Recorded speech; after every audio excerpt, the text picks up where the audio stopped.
Merci d'être connectés, mes amours. Est-ce que ça va chez vous? Si ça ne va pas, ça va aller par la grâce de Dieu.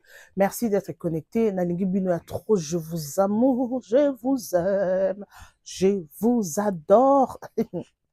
Merci beaucoup. Na confiance au beau Pesabiso. Nalingi Bino a trop. Nela Bino ba news, ba news. So on s'abonne, t'es mec chaud au s'abonner. Partagez massivement la vidéo. Vous allez gentil. Partagez. Likez ou partagez. Au père de l'autre, merci beaucoup. Na mutoye sika, vraiment, je vous adore, je vous aime. Partagez. Tika commentaire gentil. Merci, merci. Merci pour liker. Hey, niveau gentil aux alara. Hey.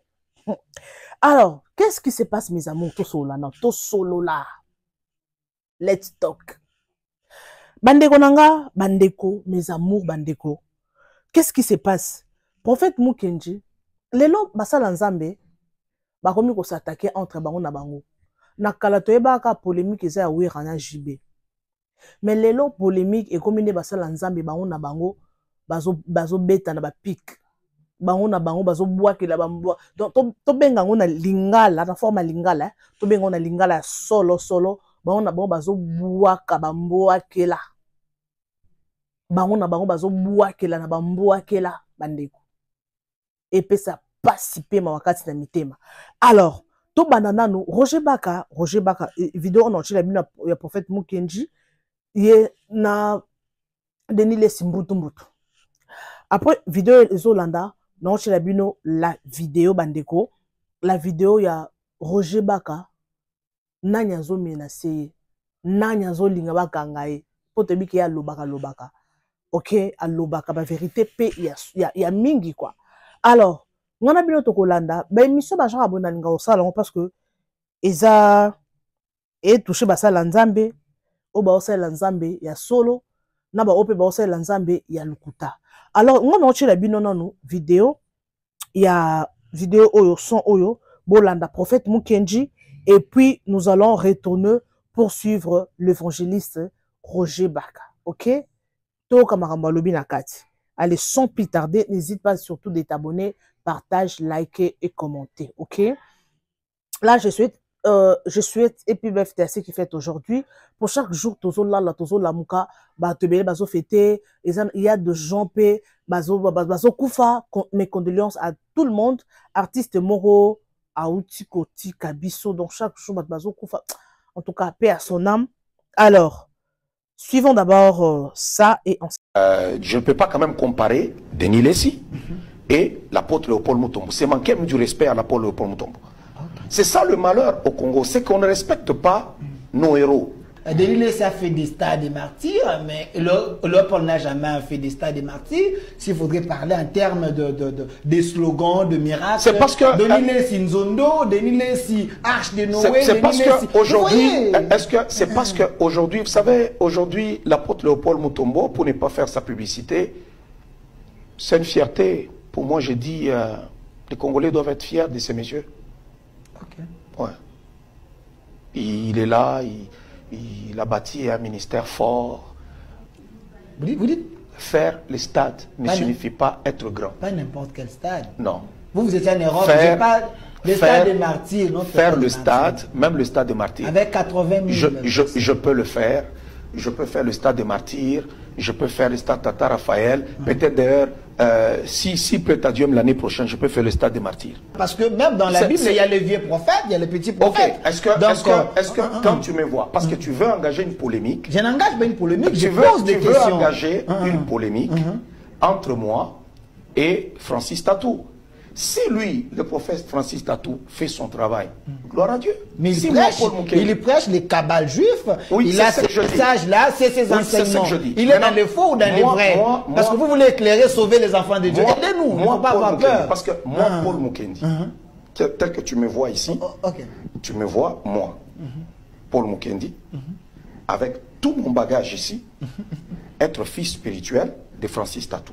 C'est une provocation. Un patriarche aussi dans le ministère. Mais lui, quand il prêche, il n'attaque pas ces gens. Pourquoi vous le faites? On n'a pas le même mandat. Le pasteur Paul Mutombo, c'est un père que je respecte beaucoup. Mais on n'a pas le même mandat. Paul Mukendi, c'est qui? Paul Mukendi, c'est une voix que Dieu a prêtée à cette génération. Aujourd'hui, en RDC, l'enseignement kabbalistique a pris la place. Vous, comme quelqu'un qui prêche la sainte doctrine, avez-vous remarqué cela? Est-ce des kabbalistes, si on peut les appeler comme ça, ils sont en train de servir Dieu ou ils sont en train de servir un autre Dieu? Bon, les autres qui prêchent les enseignements qui sont kabbalistiques, comme ça fait partie du judaïsme, ça n'a rien à voir avec l'évangile. Mais moi, si quelqu'un fait un doigt comme ça représente quoi? Mais il y a des signes non, les signes identifiés dans les sectes, quand même. Qui viennent de se joindre à eux, il faut faire tomber la tête de Baka. Car Baka dérange. Alors, je suis au centre de beaucoup de révélations sur le plan politique, sur le plan ecclésiastique et surtout sur le plan religieux. Il semble que je dérange. Frères et sœurs dans le Seigneur, comment un homme peut-il vivre de telles injustices? Comment un homme peut-il vivre de telles agressions? Mais la justice ne s'implique jamais. Soit parce que la justice n'est pas au courant, soit parce qu'ils ont compris. Si nous cherchons ces garçons qui nous dérangent sur le plan ecclésiastique, nous n'allons pas l'atteindre. Son Dieu le protège.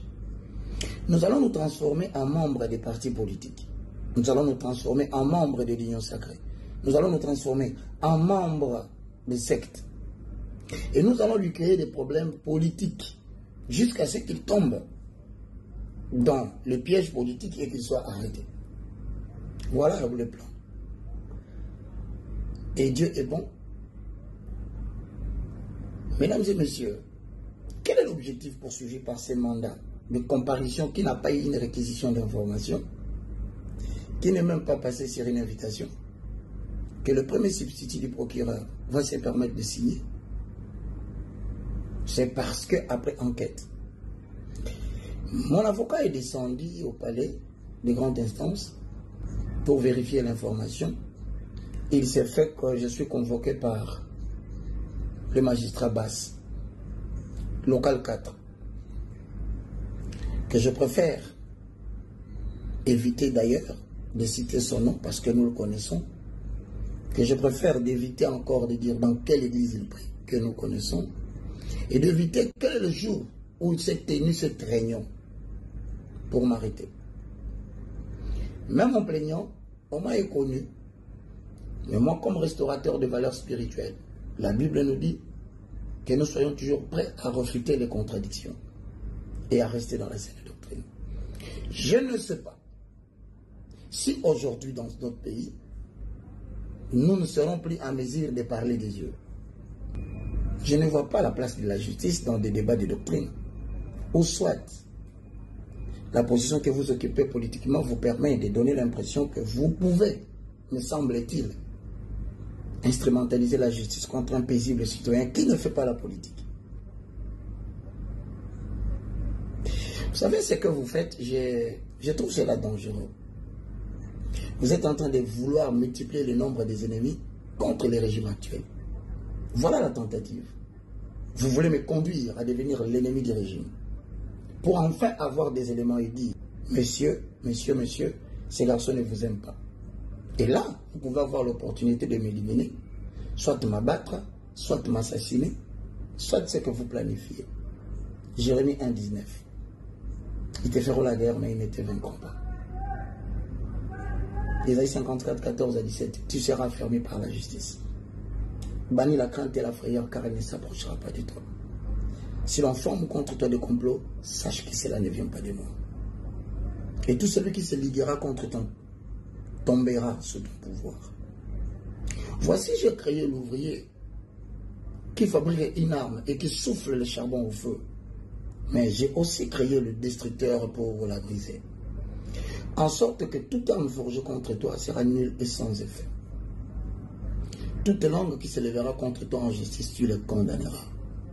Quel est l'héritage qui leur viendra de moi, dit l'Éternel. Je bénéficie de la loi d'exception.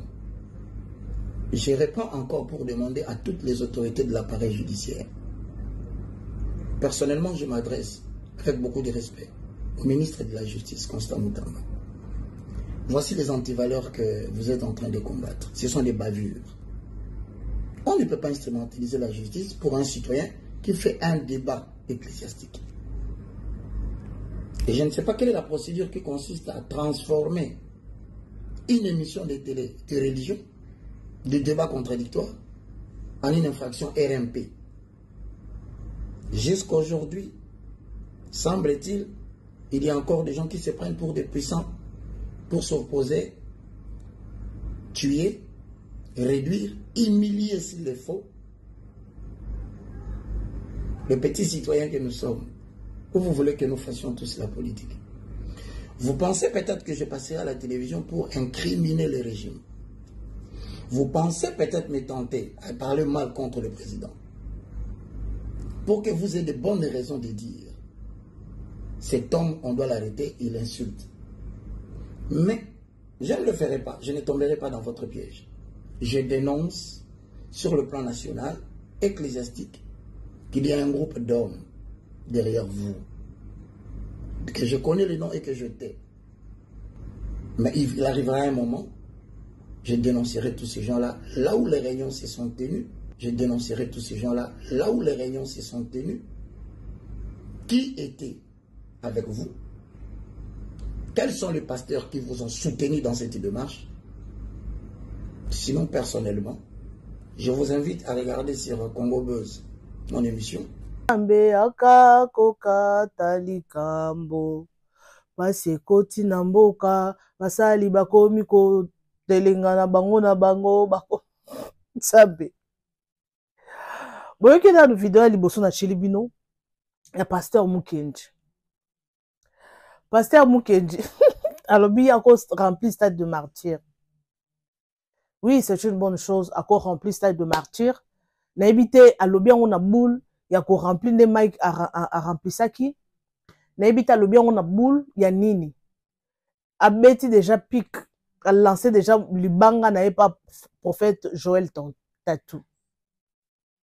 Qu'est-ce qui se passe entre les serviteurs de Dieu ba papa na biso beauté ya bozana l'église, vous avez des églises bozana bano bozo conduire ba bana na bino spirituel beauté ya biso parfois ba prédication na bino to sepelaka nango la façon bozo kumisa nzambe bozo prêcher biso bozo sambela pona batu tozo zwa ba solution. Alors nos serviteurs de Dieu, qu'est-ce qui se passe entre vous? Bokomi na barando lokola fali na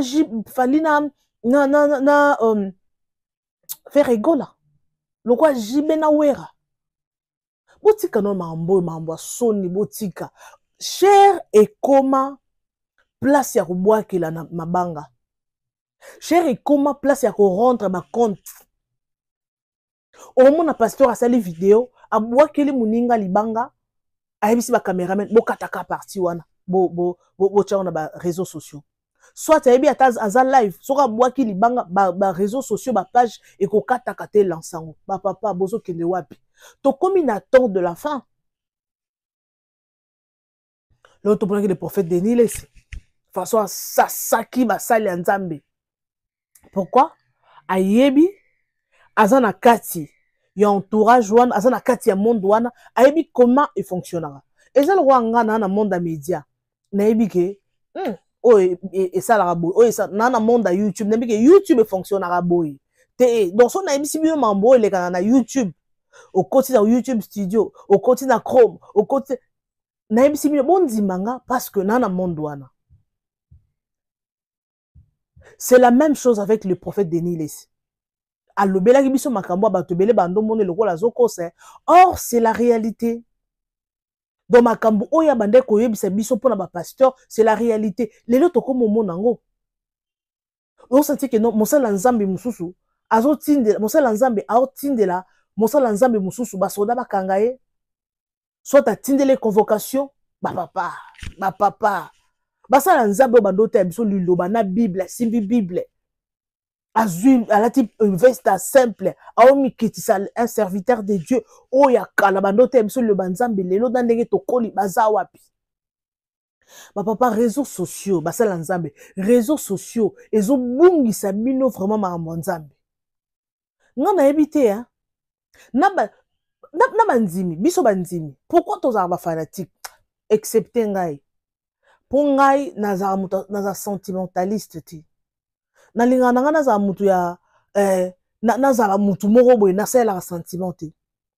Omona mondimi ebige mosali ya nzambe wana.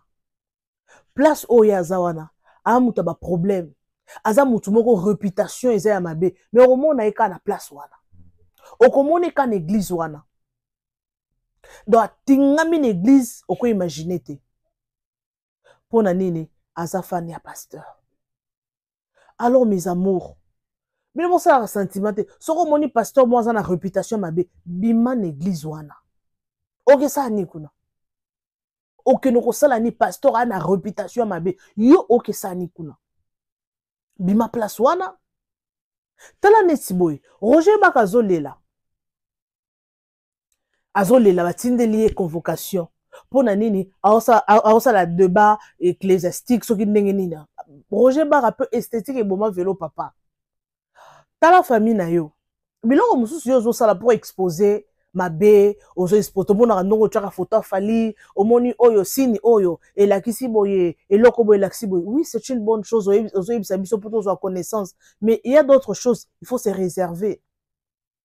T'as l'avenir, t'as la famille, vous avez la famille, aux en a parents, aux en a bana, on va compter sur yo. Parce que mutu muso motema be akotinda bato ba bomayo. Akotinda mutu achelo poison, ako utiliser ka bato baza close na yo bachelo poison, OK, o perdre. Biloko muso beta kara. Omoni ba biloko bato mi bakufa na biloko aboy, ozo attaquer mutu. Mais obi ke wana défense à makasité. Bato mi bakufa bongo oui, ozo exposer. Ozolo ba vérité, mais quand tu parles, il faut y retomber dans le kozala. Il faut y retourner dans le kozala. Un retour et kozala, il faut y commenter ce qu'on s'est protégé.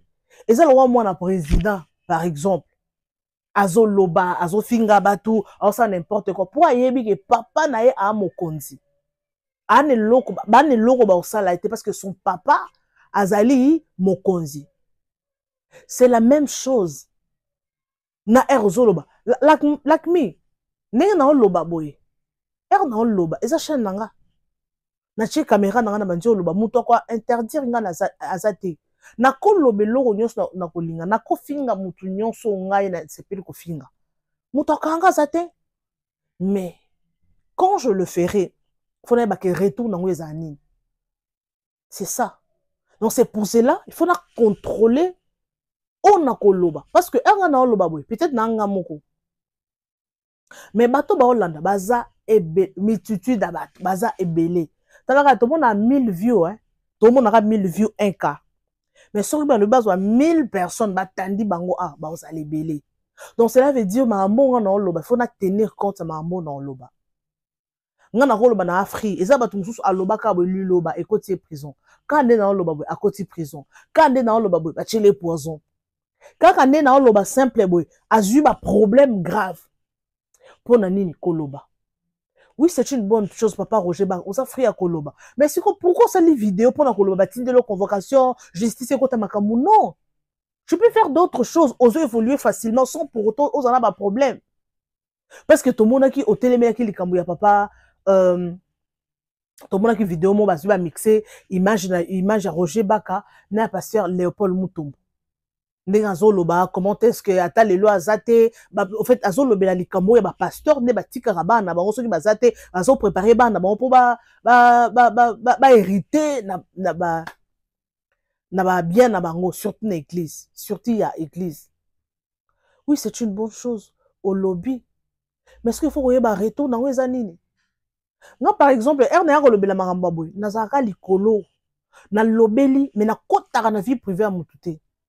Oui, Roger Baka appelle l'obéla, biso ba vérité, ba sala nzambe ba salaka. Mais, papa, l'obaka mezala quand même na réserve.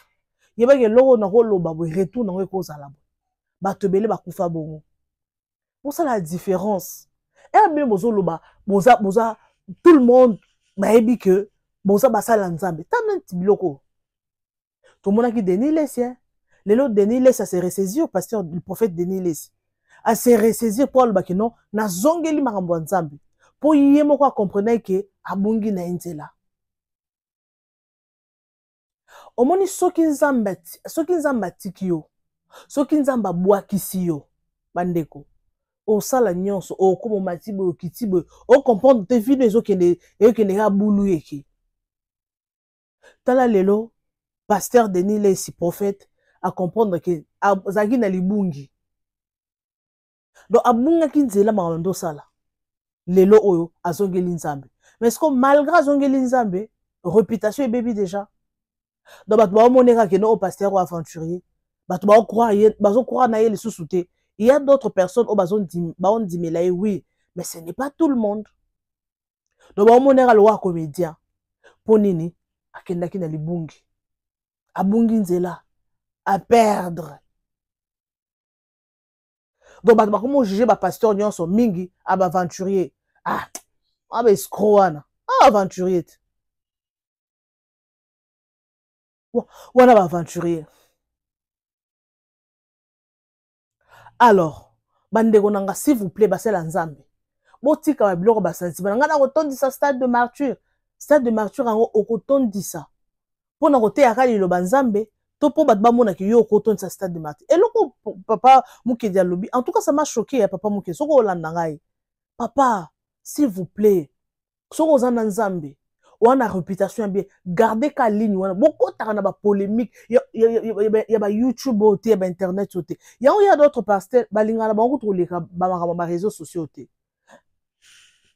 sorry c'est pas tout le monde ne balinga biloko réseaux sociaux oui parce que lelo pona koyebana il faut leka kana ba réseaux sociaux mais il y a d'autres pasteurs pe bazana ba église ya minene mais balingana bango ba biloko ba réseaux sociaux te koyebana ba réseaux sociaux balinga raté pour nini pour éviter tout ça okoloba likambo moko obeti à côté okei à côté et même le problème s'il vous plaît basala nzambe kati na nkolo bozaka ba modèle boza basali ya nzambe donc bo réflecter ki bo nzambe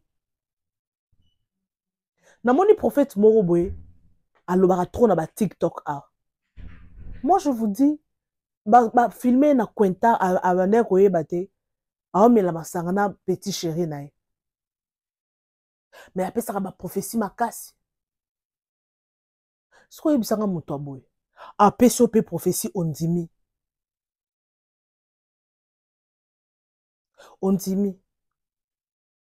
c'est la honte yango bato ebele bakoma na bango koboya makambo okendaka ba église abiso ko kende église pona ye c'est le passe-temps eza un passe-temps pona nini akutani na bato mabe akutani na ba prophète mabe combien de pasteurs basali ba dégâts na ba couple la bato na landa lisolo moko boye esalama na États-Unis pasteur azobima na mwana na maman siko mwana aza marié na mobali na ye mais abimaka na mwana abimaka na mama bango nyonso basamblaka église moko ata bino moko kindumba ngo ya niveau nini kindumba wana ya niveau nini obima na mwana obima na mama ata babiki no bato bazaka na kindumba ya kinduki tina niveau wana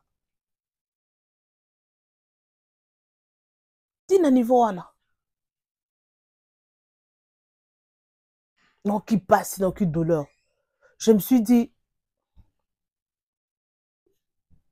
bino mo bo comprendre que nos pasteurs ont une impudicité nana serment ando bisaka pasteur na bango azala o ba jaba papa bazala alinga zoloba mwana nga azoloba lokwa zo simba na nzo asiba ka batna mapeka boyena boy mingo pasteur azala boy ndenge ni so azoloba omoni azoloba on dirait zo simba na mapeka mwa zo simba na elongi mwana nga oza bien abi pasteur wana suka na ye asuka na impédicité. Pona nini, oko kuta na mutu moko mser moko église, oko kibote na été, aye kotante yo. Non, qui douleur. Mais, nzamba sunga basala nzamba lelo. Yango batu mi akoma préféré, mutu moko bisanga bikeno, moninga, na zongi na nga na catholique. Parce que, ban voutume comme ebele na ba église. Constant Moutamba, le ministre, et loko oya sali, ya kokanga ba église ebele, c'est une bonne chose. Quand denga sali okanga ba église, est kangama, po muzo bele kake ebele. Au moins, on va réunir $300 na ye, à qui a loué place? À ça l'église. À ça l'église.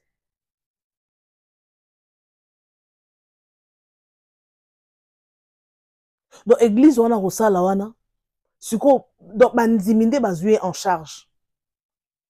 Banziminde bazoué en charge. Kofuta ndaku na ye, bazoué en charge. Kofuta église, na kolia na ye. Yon mon église mususu ma sœur maman église ne ba laissa ka pasteur mais bazo laissa pasteur te patati patata. Oui, c'est une bonne chose que laissa pasteur. Mais ce que mon pasteur azo salate nga musa na nga ka église. Oui, c'est une bonne chose, mais faut yeba ke à part église il faut ça musa no personnel. Yon mon mutu so kangami na kosenga bo offrande. Ako sata ata 1 heure du temps. Au senga kabo offrande. Au senga kabo offrande. Alors, je suis pratiquement à la fin. Merci Nabino Bato Bolandanga Tina Souka. Merci na ba abonné intelligent. Merci na ba papa ba maman. Oyo bino bolandaka. Na yela bino ga news oyo. Oyo circuler ba réseaux sociaux. Bomona na yela bino ba vidéo à l'appui. Na sala ke fort bino mo boyoka. Boyoki, nga na che commentaire na ngai. En tout cas, bino pe bolanda. Bocha ba commentaire na bino par rapport à ma vidéo on a proposé bino. Parce que et ça la passe. Parce que l'ensemble biso to yeba ki ba modèle. To tika ko mona basala nzambe na kala ba kota na ba polémique ba réseaux sociaux. Oh ngana leki ya leki boy. Ya sa do ba yebi ba kuta na ba kwena bango. Ne bazabo ba yebi et le ba ngota qui ça nani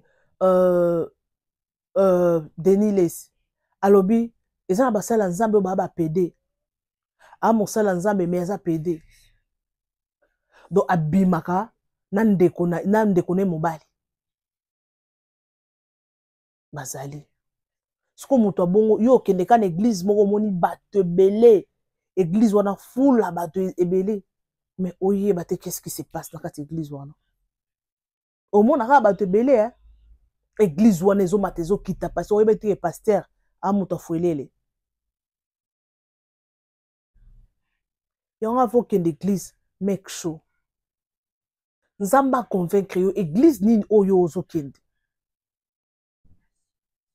kokende église te po église bato balataka bien église wana bato bazalaka ebele pasteur ateyaka bien merci ateyaka bien est-ce que réellement mateya wana ezouti pa nzambe to aza réellement osala nzambe na bosolo po bapasteur lelo basimbi bisimba simba nga nazolobelaka mingi na telemelaka bo basalelaka nzambe na bosolo te nga nazalaka sentimentaliste surtout na makambo basala nzambe ezalaka papa boye wana papa na ngai ti wana papa na nga aya naye kocomprendre ke na ndosalela sentiment nde na yo ozonga nsima na bitenga biloko banonsense oyo na osala yango lisusu te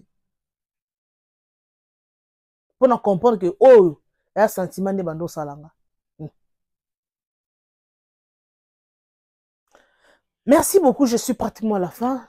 Merci Nabino Batbolinga Ngai. Merci, I love you so much. Je vous aime, je vous adore. Restez toujours connectés sur votre chaîne Bibiche Bobo officielle. Partagez, likez et commentez la vidéo. Vous informez, c'est mon souci majeur. Partagez massivement. On se retrouve next time avec un nouveau numéro. Ceux qui n'ont pas abonné, abonne-toi. Restez toujours branchés sur votre chaîne Bibiche Bobo officielle. Ne faites pas trop de maquiller les beaux tikala. Ah, tu es la rabino ma solo, il y a bien chaîne, il y a papa, il y a maman, au mitu et ça là. Hein? Donc, un peu pour réfléchir ensemble. Na bato balandaka biso tina suka. So landanga tina suka tika like na yo, tika komo na yo, na kobanda ko dédier yo. Alors, merci beaucoup. On se retrouve next time avec un nouveau numéro. Bisous et bye bye. Vous informer, c'est notre souci majeur. Pour toute information politique, culturelle, sportive, abonnez-vous sur votre chaîne Bibiche Mbombo officiel. Bibiche Mbombo officiel, l'information à temps réel. Abonnez-vous massivement et vous ne serez pas déçus. Bibiche Mbombo officiel is the best.